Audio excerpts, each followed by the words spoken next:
தந்தை, மகன், தூய ஆவியின் பெயராலே ஆமென். 1 தீமோத்தேயு 1:14. இயேசு கிறிஸ்துவோடு இணைந்த நிலையில் ஏற்படும் நம்பிக்கையோடும் அன்போடும் நம் ஆண்டவரின் அருள் அளவின்றி பெருகியது. அன்பார்ந்தவர்களே, ஆண்டவர் இயேசுவின் அருள் பெருக்கெடுத்து ஓடும், அது அளவின்றி பெருகும்.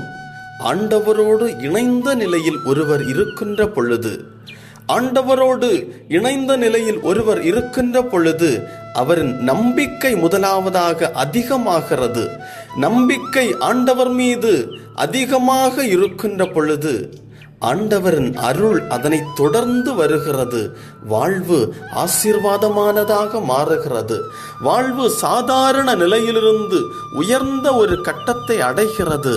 அதற்கு அடிப்படை காரணம், அன்பார்ந்தவர்களே, இன்றைய நாளின் இறைவார்த்தையில் கேட்கிறபடி ஆண்டவரோடு இணைந்த வாழ்வு, ஆண்டவரிலே வைத்திருக்கிற நம்பிக்கை, அதன் விடயமாகத்தான் அருள் பெருக்கெடுத்து ஓடும். இப்படிப்பட்ட ஒரு வாழ்வு, அன்பார்ந்தவர்களே, நம்மிலே தொடர்ந்து நிலைத்திருக்கும் என்றால், இப்படிப்பட்ட ஒன்றுக்கான ஏக்கம், தாகம் நம்மில் இருக்கும் என்றால், அதைத்தான் ஆண்டவர் அளவுக்கு அதிகமாக விரும்பக்கூடியவராக இருக்கிறார், நேசிக்கக்கூடியவராக இருக்கிறார்.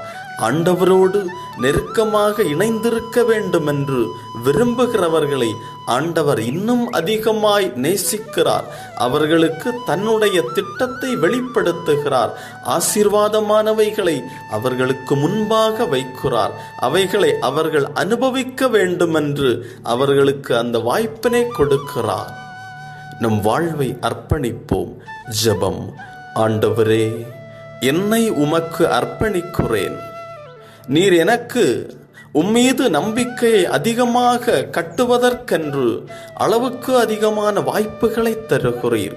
ஒவ்வொரு நாளும் திருப்பலியிலும் நற்கருணை உட்கொள்ளுதலின் போதும் நீர் என்னை உம்மீது நம்பிக்கையை இன்னும் கட்டுவதற்கு என்னை தகுதிப்படுத்துகிறீர். என்னோடு உடனிருக்கிறீர். உமக்கு நன்றி செலுத்துகிறேன். ஆண்டவரே, உம்முடைய அருளின் பெருக்கை, உம்முடைய அருள் பெருக்கெடுத்து ஓடுகின்ற அந்த நிலையை நான் உணரச் செய்வீராக, அனுபவிக்கச் செய்வீராக. என்னுடைய வாழ்வில் ஒவ்வொரு நாளும் உம்முடைய அருள் மட்டுமே என்னை தொடர்ந்து இயக்குவதாக. என் வாழ்வை உமக்கு அர்ப்பணிக்கிறேன். ஆமென்.